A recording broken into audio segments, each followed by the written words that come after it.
피해자에 대한 무지로 인해 2차 가해를 하시는 분들께 안녕하십니까? 오랜만에 인사드립니다. 빼앗긴 들에도 봄은 오는가? 라는 질문이 무색하게 봄은 어김없이 왔네요. 얼마 전 다락방에 최고봉에 계신 분의 강제 추행 사실이 고발되는 기사를 접하면서 다시 한번 충격의 도가니에 빠지지 않을 수 없었습니다. 또한 그 피해가 한 차례로 그친 것이 아니라 몇 년에 걸쳐 지속되었다는 보도를 보고 한때 그 가해자를 영적 리더로 존경했던 사실 자체가 너무 수치스럽게 느껴졌습니다. 그런데 이와 더불어 여기저기에서 들려오는 2차 가해적인 목소리들은 저를 또 한 차례 힘들게 만들었습니다. 그러나 이번엔 이를 듣고 있어야 할 다른 피해자들을 생각하며 용기를 내어 글을 적게 되었습니다. 어떤 분들이 왜 호텔로 따라갔느냐, 혹은 여러 번 당해했다는 것은 피해자도 어느 정도 동의를 해서 그런 것 아니냐 라는 의문을 가지시는 것 같습니다.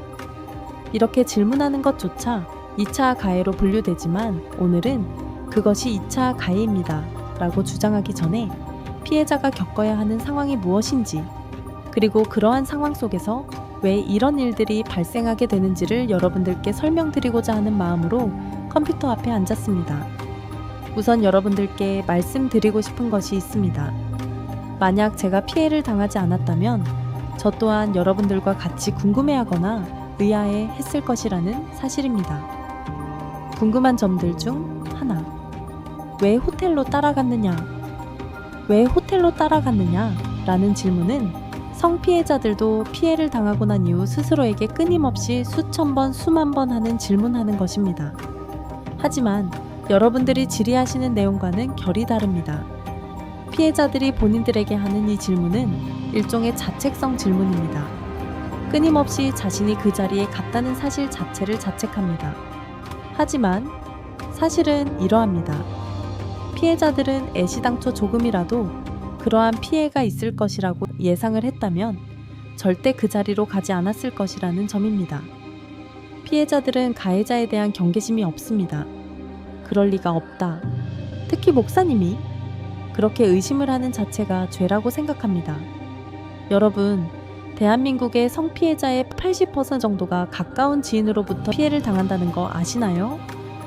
그 말은 알고 지내는 관계이며 신뢰의 관계에 있기 때문에 위험하다고 생각하지 않는다는 것입니다. 다락방에서 어느 누가 존경하는 목사님으로부터 성폭행을 당할 수도 있으니 내가 경계하여 가까이 하지 말아야지 라고 생각할까요?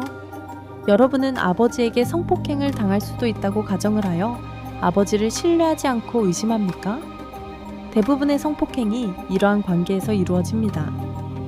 설마 그런 일이? 게다가 목사님이니까 더더욱 그런 일은 없을 거라 생각합니다. 여튼 굳이 목사님이 아니더라도 평소에 신뢰하는 사람으로부터 성피해를 받게 된다는 점은 상담소에서 상담을 받으러 알게 된 사실이며 이는 저에게 굉장히 충격적이었습니다. 사실 피해자들조차도 이를 잘 모릅니다. 참고로 뉴스를 시청했을 때 성폭행범이 범행을 저지른 지 얼마 되지 않아 검거되어 쇠고랑 차고구치소로 들어가는 장면을 보셨을 수 있습니다. 이는 피해자가 평소에 전혀 알지 못했던 지나가는 강도한테 성피해를 당하게 된 경우로서 대부분 고소고발을 즉각 이루어지고 사건 처리가 빠르게 이루어집니다. 둘, 한 번이 아니라 여러 번이라고? 그럼 서로 좋아서 그렇게 한 거 아니야? 많은 분들이 이 부분에 대해 굉장히 의아해 하십니다. 그런데 성폭행 상담소에서 상담을 받고서 알게 된 사실은 성피해자가 한 차례 피해를 당하고 바로 신고하거나 상담소로 오는 경우는 거의 없다는 것입니다. 제가 그 드문 경우에 속했는데 상담사들은 그렇게 행동하는 것이 상당히 어려운 일이라며 일반적인 경우 몇 달 혹은 몇 년을 계속 관계를 가지고 난 후에도 이를 주위 사람들에게 알리는 데까지 엄청 많은 시간이 걸린다고 하였습니다. 그러고 보니 만나게 된 피해자들이 거의 그렇더라고요. 그렇다면 왜 성피해자들은 피해를 당하고 바로 이에 대응하지 못하는 걸까요? 우선 성피해를 한 번 당하면 멘탈이 완전히 나갑니다. 그 느낌을 어떻게 표현해야 할까요? 영혼이 지구의 멘틀까지 꺼져버린 것 같은 느낌이랄까요? 그냥 멍해집니다. 사실 그때부터는 누가 나를 때려도 때리는 건가 싶고 누가 뭐라 해도 아무 반응을 할 수가 없어요. 여튼 표현하기 어려운 멍한 상태가 됩니다. 바로 이러한 성피해자의 상태를 가해자들은 악용하는 것이지요. 그리고 계속 관계를 요구하겠죠? 그런데 피해자는 그 사실에 대해 그 누구에게도 얘기할 수가 없습니다. 그러면 사회적으로 매장될 수도 있고 사람들이 오히려 피해자를 미쳤다고 치부할 수도 있고요. 특히 그 가해자가 뭔가 권위 있는 사람일 경우는 더욱 그렇겠죠.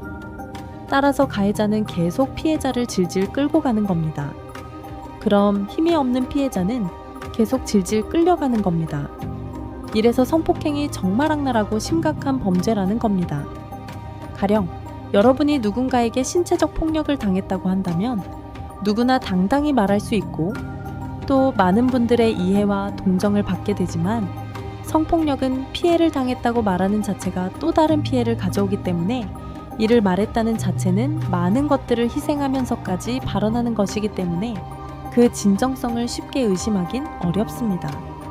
게다가 가까운 지인으로부터 당하여 고소, 고발이 진행되는 경우에는 그 사람과의 얽혀진 관계, 원래 형성된 가까운 관계가 있기 때문에 원래의 신뢰관계 내지는 가까운 관계 속에서 피해를 당했던 사실을 입증해야만 하고 그 과정이 피해자들에게는 엄청난 고통이기 때문에 대부분의 성피해자들은 포기를 하거나 피하게 됩니다. 그래서 몇 년 후 혹은 몇십 년 후에 이에 대해 대응을 하게 되는 경우들이 많게 되는 것이지요. 그러니 성피해자에 대해서 예단하여 비난하시거나 마음대로 얘기하시는 건 좀 자제해 주셨으면 좋겠습니다. 당신은 별 생각 없이 던진 돌의 피해자들은 2배, 3배의 고통을 겪어야 합니다. 다시 한번 고통을 당하고 계시는 많은 성피해자들을 위해 발언을 자제해 주시길 간곡히 부탁드리겠습니다. 여기까지 읽어주셔서 감사합니다. 2025년 4월 2일 작은 불꽃 드림